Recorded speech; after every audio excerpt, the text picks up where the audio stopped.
Welcome back to the Global Pundit. I'm Josh Anthony. This is your daily news and update show. Here we go. Yes, it is our it's a kickoff again to the week, and yeah, we are getting into some of the deep cutting news. As you know, there's a lot to talk about in the global world of football. So thanks for coming in. Please smash a like on the video and subscribe if you haven't subscribed to the Global Pundit.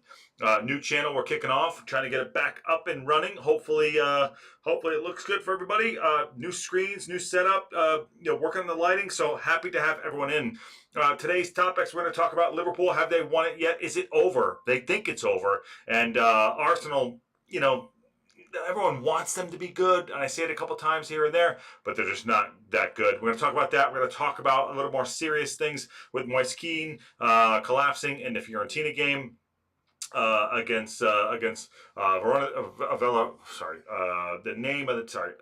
getting the name wrong. Of course I am, because that's what happens when we shoot the rehearsal. Collapsing this weekend, and against Hellas Verona. Sorry about that. And which is very, very serious after having Eduardo Bove collapsing a couple of weeks ago. And also we're going to talk about the Manchester United staff getting cut by another 150, 200 people in the United. I would call it working force. So anyways, thanks for coming in. And again, just kicking off the Global Pundit. So thank you. But we'll dive right into the Liverpool beating Manchester City 2-0. Mo Salah and Szoboszlai coming in and scoring this weekend. Now, Premier League is supposed to be the most competitive league in the world, which I do agree with. But having Liverpool come in and going just doing bits. Arne Slot's come in and just kind of slotted in, for that matter. He's actually slotted in and coming in and actually done great work. And I think that has to do with the fact that they didn't lose players. They actually didn't lose players. And Slot's come in and he has Mo Salah in there. He has the back line, Jones, Luis Diaz. He's got some old veterans in there that have come in and just done very, very well. And I have an article here from the BBC that I want to talk about. Let's call it now. The title race is over. Liverpool will be champions, and I do agree with that. And unfortunately, you want to see things out to the end. It's kind of the bottom half and the top half of the Premier League isn't that exciting this year. It really isn't. The most exciting thing that's happening, to be honest with you, in the Premier League is that Manchester City, who got beat this weekend by Liverpool, Pep is actually just taking a dump on itself. Like, they just haven't been good.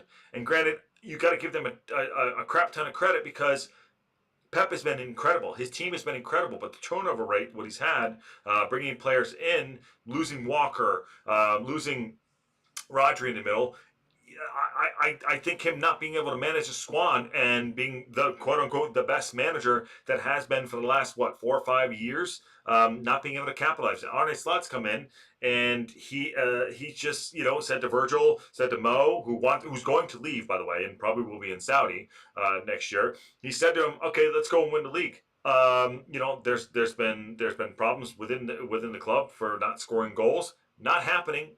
Who brought that up? This is a great, complete side. And Gravenberch, who has been the revelation in the middle of the field, is awesome. It's absolutely awesome. So the article here says, Liverpool rain-soaked, jubilant supporters called it in 90 seconds, raining the statement of the win is over. We're going to win the league, echoed around the sea of an empty sky blue seats at the Etihad Stadium as Liverpool closed out the win that leaves them 11 points clear at the top of the table. 11 points clear. Yes, I think they have a game. I think they played an extra game, but does that really matter? They're strong enough up and down the pitch. Robertson on the right, on the left, and you have players like that are also contributing, like Trent Alexander-Arnold. I mean, this is a team that you'd say very solid, up and down the pitch, and you'd say you lose Klopp last year. They're not gonna be in top this year, going to win it and kind of walking the league. They're just not gonna do it. They're just not gonna do it. Nicky D's in the house. What's going on, my brother? They made City look silly. Yes. And after the Real Madrid drubbing during the week, they did make them look silly. And you'd kind of expect more from a Pep side. And I guess I wanted to talk about Liverpool, but it also has to do with City as well. They didn't, there's a great side there. And granted, let me tell you this right now. Just getting back on just a side note here. Don't write Manchester City off for next year. Not every season's going to be fantastic. You know, they're rebuilding. Nico's in the middle to bring him back. Rodri could be back. Savinho will have another season under him. Guardiola's a great center half. Diaz is fantastic.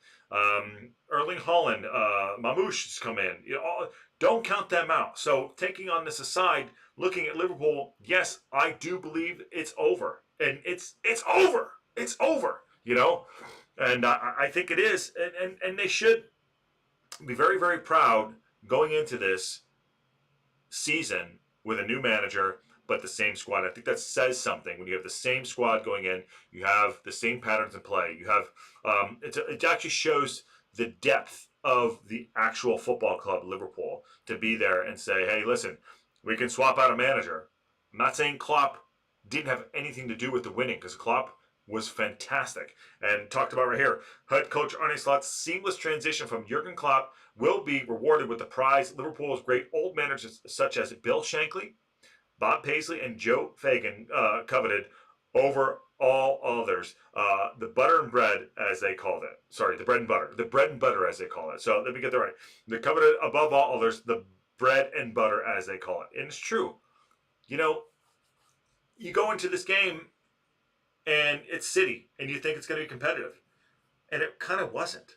But Bill Paisley, Arne Slot coming in after that, and Shankly, those are names, and Jurgen Klopp, those are names you just can't skate over and just be like, yeah, it ain't going to happen. There's so much to be celebrated. Granted, you can support whoever you want. Arsenal, Manchester United, Liverpool, Real Madrid, anybody, you know, Wolves, Everton, who gives a shit? You have to respect what has happened in this season, what Arne Slot's done, and the team, knowing they're going to lose their best player, Mo Salah.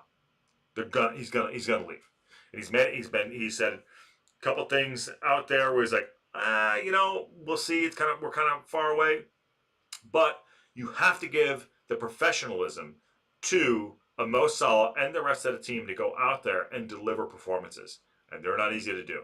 So I give them full credit on them too. So yeah, Nikki D says those young guys look like they'll be great next year. Yeah, there's a lot of young players in there that are really, really good, and it's not easy.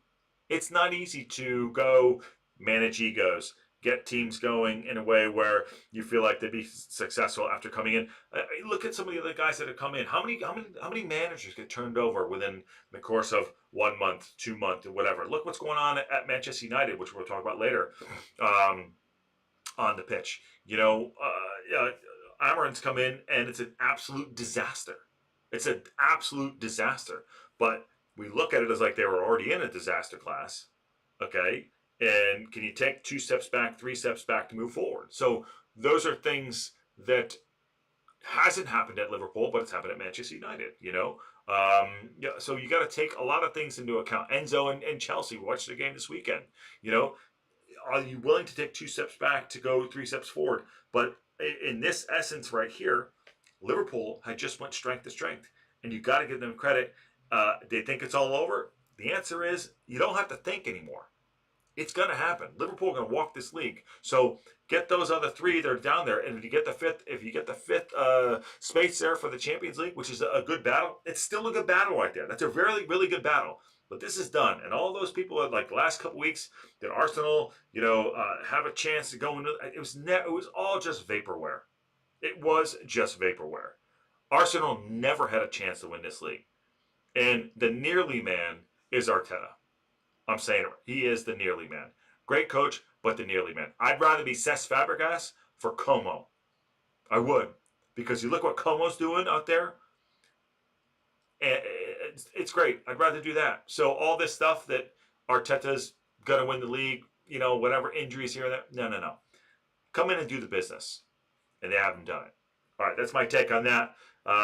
Let's move on to a more serious topic. As you can see in the thumbnail right there, they think it's all over. That's part of the Arne Slot thing. But I want to take this on because this really hits home to me. Head injuries. Head injuries. Those of you that know me, you know, I've had a brother that passed away. Head injury from a car accident. So I look at this. I look at things like that, especially in sport now, where there's so much science going on. Even in the rugby league, they have, if you get hit in the head, and they have in your mouth guard. If you're getting hit too hard, the mouth guard goes off. If your bell is rung, they pull you out. The technology is there to use it. Over the weekend, Fiorentina's Moise Keane collapsed on the pitch after a head injury. It was a nasty one. Cut over his eye, went down. And reading this article here, it says Moise Keane collapsed on the pitch and was taken to the hospital after sustaining a head injury during the 1-0 defeat at Hellas Verona. The former Everton, PSG, and Juventus forward collided with Paul Dawadic, with the Hellas Verona's player's knee. Okay, what's going on, John Merrill? How you doing, buddy? Good to see you, man. And thanks for coming in earlier on too. But anyways, Powell, I'm not going to do his name. Anyways, Moise Keane collided inadvertently with Hellas Verona's, I think it was a midfielder's knee, and he fell to the ball in the 58th minute. He's 24 years old. He's a young, fit lad. Really good. I really liked him. Unfortunately, it didn't work out for him at Everton, but it is what it is. I care about more of his health than anything else. So he had a bit of treatment. He had a cut over his eye. He was bleeding. Goes on, and a couple minutes later, the 64th minute, he falls to the floor. Now, this is so personal to me in certain ways because of what I told you earlier with my brother with the brain injury. It's insane, the fact that they would let him go on. You have to take matters into your own hands as a medical staff and not let these players get back on the pitch, especially when it's a head injury. I don't care what it is. I watch American football all the time. They put him in under the tent. What's going on under the tent? Who's going to take responsibility for that? He goes down, he collapses, he gets taken off the pitch on a stretcher, and he's got his neck. He's got a neck brace on, and he goes to the hospital. This is after Bove collapsed a few weeks ago with a heart issue. I know a heart is different than you want to talk about a head issue, but you would think that this medical team would be a little more responsible for the lives of the players on the pitch than after you see a head injury and Moise Keane go down. I don't know what was said, but it's to me, somebody needs to take responsibility for the fact that you can't have players get injured on the pitch and let them go back on and they say, I'm okay. Okay, they're always going to say that. Head injury, heart, obviously, we've seen this happen before with Eriksson on the pitch, several other players, Bove a couple months ago. This to me, it screams just malpractice in certain ways. And I know that sounds harsh, but I'm going to be honest because it's personal to me. When I look at someone have a head injury and get back on the pitch, I think Moise Keane is a class player. I think he's got how many goals? He has 15 goals this season. And slipping on the pitch, it doesn't matter. I don't care. Get him off. Get him off. Sub someone on. It's only football, but life is more important. So I watched this, and I'm not impressed by this. And I like Fiorentina for a reason. I spent a lot of time in Florence with producer Ann, and I think it's a great place. And I actually watch their games a lot more because David De Gea is there, old Manchester United keeper. I think he's fantastic. So the medical staff needs to take responsibility for this, and I don't want to point fingers, but someone needs to take responsibility for this. So I think he's going to be okay, but you look at what happened earlier in the season with Eduardo Bove, him going down, collapsing with a chest injury, heart issue, and having to have surgery to have him fitted with a defibrillator. A defibrillator. It means something. So just be more responsible with our players on the pitch and what they're doing. So I know it's not apples to oranges in certain ways, but I look at this and I take it passionately, and I take a stance on that. So that's my take on it. John Merrill, serious question need to be asked about the house doctor in regards to that head injury. Absolutely. John, you're 100% right. He had a gash over his eye. He comes back on. He's got blood coming down. I understand. But, you don't know what's going to happen in that next sense, but you have to take them out of that situation. You have to take, I guess I'm taking more of a stance, like maybe a personal stance and than I would in a different way because I think it means a lot to me, in certain, like I mentioned before. But you have to take the players decision out of their hands. Not that they're not responsible enough, but they're always going to want to go back on the pitch. So I take Omer to this. I hope he's okay. He had tests. I think he was released from the hospital, but it's it's a big call there too. So take that for what you will, but I'm going to give my 2 cents in that too. Moving on a little bit, too, I want to talk about Manchester United, and get your thoughts in the chat too, and leave something down below if you want to. And again, subscribe and share out to the Global Pundit. We'll be doing a lot more on the Global Pundit for global football. So and soccer for out there, because I guess we can call it both. But yeah, it does get more out. There's a lot more to talk about in this global football world. I know we're all used to the local pundit, which is mainly League One and definitely Wrexham. It's a Wrexham channel, but there's a lot more, and we're out to grow. And John, I'm happy to have you in here, and Nikki D, and everyone else that joins us. So thank you all. But get your thoughts in there too on both of those things. So another thing that came up today: Manchester United are absolutely. I don't want to say strongly, but they're trying to find an identity of who they are right now. Ineos have come in recently, and they've had some hits, had some misses. They sacked Ten Hag. Emeren's come in, but more on off the field. I think they're trying to do like a consolidation to move forward. So this is a 2 or 3 step back to move forward. This is in the Daily Mail. Man United staff are braced for hundreds of savage cuts. That's a little more salacious. Savage cuts this week. And here's why the pain could be all for nothing. This is what's going on here. So Jim Ratcliffe and Ineos have come in, and they're trying to cut money, the excess money, where they want. They probably want to build a new stadium, things like that. But after lunch on Monday, Manchester United embattled staff will sit down and brace themselves for the latest round of savage job cuts for Sir Jim Ratcliffe. Now, other channels out there, big Manchester United channels, who I do respect very, very, very much. United View, United Stand, the Football Terrace, all of them. I think they have great takes on this. And yes, we are not a Manchester United fan channel, but you look at this, and it's all about. There's going to be some protests after during the Arsenal match, but you have to look at this, and they're trying to. It's almost subtraction by to be addition, if that makes sense. They're trying to pull back and get the core objectives to help United win again, which requires a transformation on and off the pitch, according to email sent to employees. Up to another 200 jobs are at risk, would mean that more than a third of the workforce could be culled since Ineos took over the football operations. Now, this is very, very harsh on. I use this word very loose. Working class people that go there, do the job in the canteen. They're not getting paid £350,000 to play on the field every week, and it does mean a lot. And I have great respect for the people that go there and make, I would say minimum wage, or let's say $60,000, $70,000 or $50,000, $30,000 a year, and they're passionate for that too. These are jobs that. Is it bloated? I don't know. I'm not involved in the financials of that. I do work in finance. I work in the film industry. I know what the value of $1 is. I'm not saying that, but these are also people's lives. So you need to take two sides of it too. Who are you cutting? Why are you cutting it?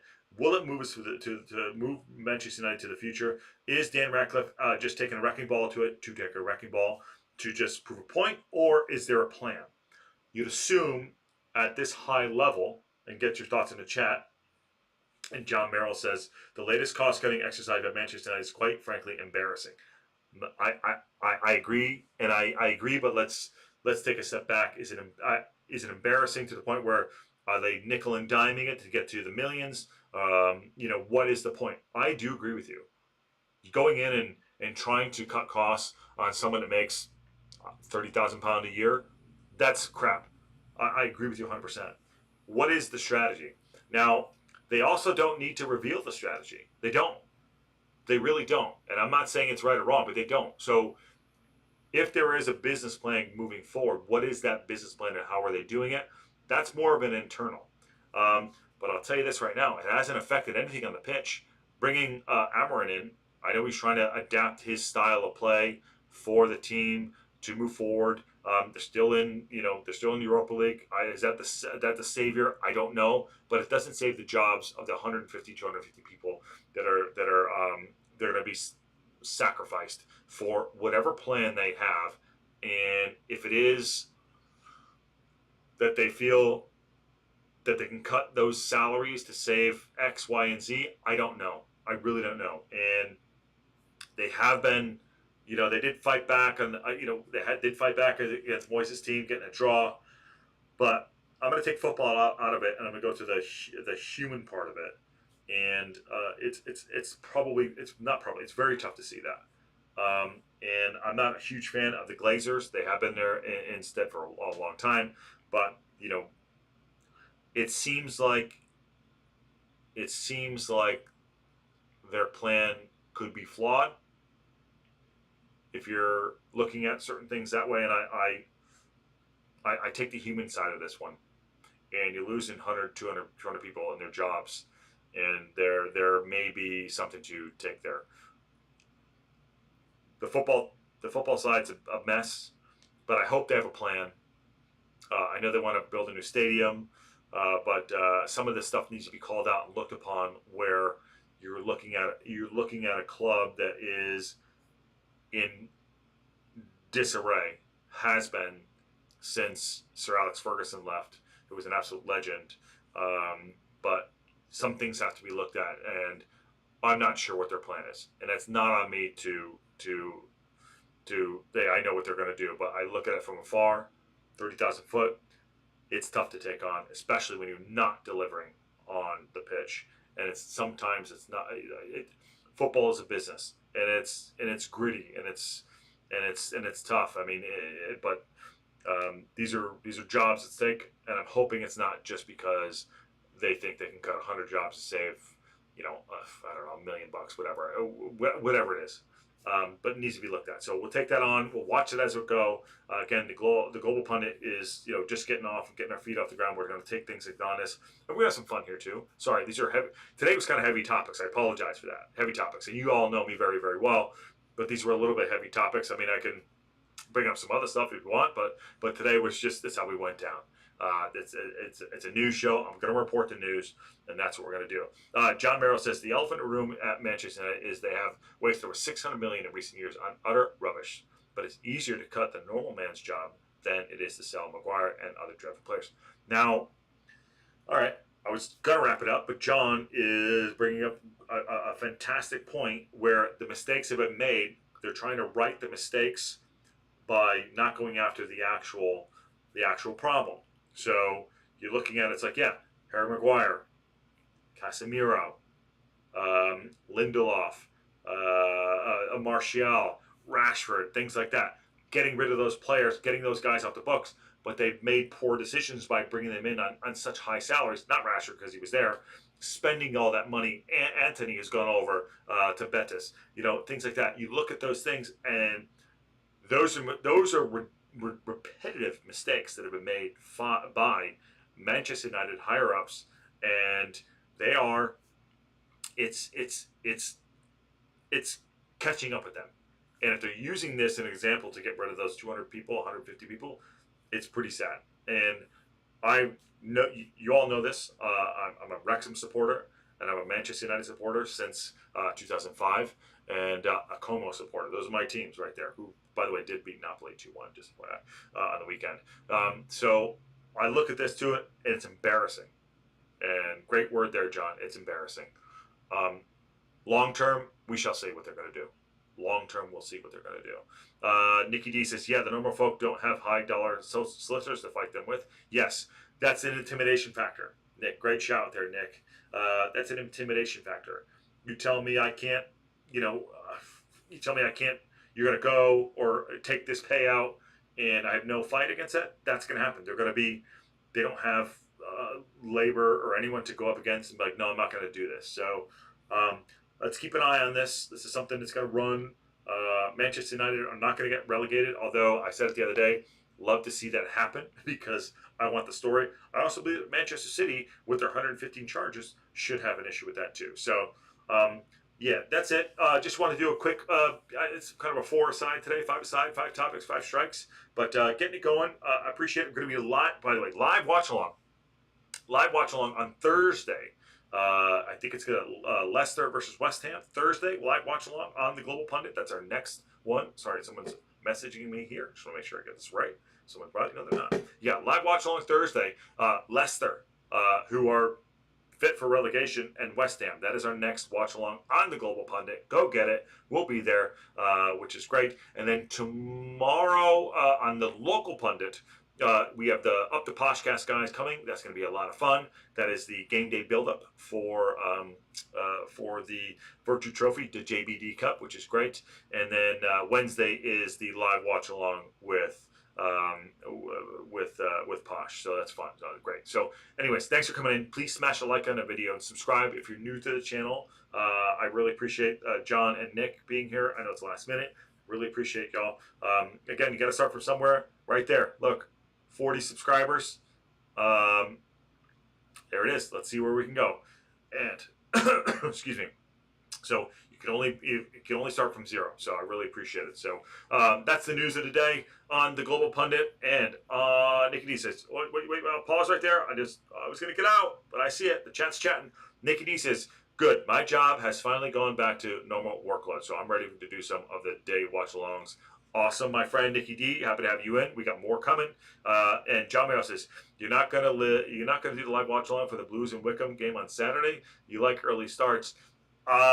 John, well, I would love to, but I think I'm at 4 a.m. this weekend. I think I'm at 4 a.m. this weekend for Wrexham. So for the Wrexham game well, actually, let me run this right.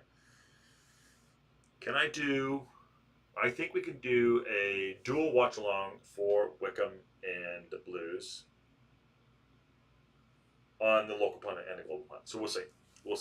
We'll see about that. I totally got off track there, but we'll be doing a lot more of that stuff on the local pundit and the global pundit. So as we grow out, so thanks for putting on my radar. So all right, let me get you out of here. Thank you again. Please like, share, subscribe, and on that terrible disappointment,